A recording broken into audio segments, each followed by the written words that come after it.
12 volts USB charging. So 12 volts to guys na 1, 2, 3, 4, 5, 6. 6 port USB charging. So okay siya guys. So, ang ganda guys. So nasa in between siya ng acrylic glass. Mukhang maganda.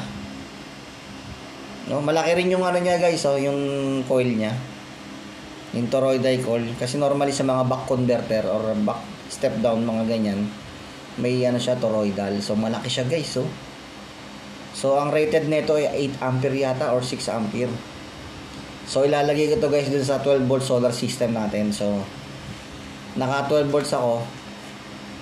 Hindi ko na kailangan i-on pa yung inverter para sa charger ng mga cellphone. So ang daming port nito guys, 1, 2, 3, 4, 5, 6.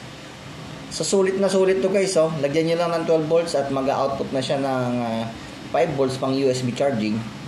Titignan ko kung fast charger or slow charger siya. Pero ang ganda guys, okay to guys. Cute na cute yung ano niya guys, yung acrylic glass niya, oh. Maporma. So try ko mamaya guys kung gagana guys. So okay, goods tayo dyan.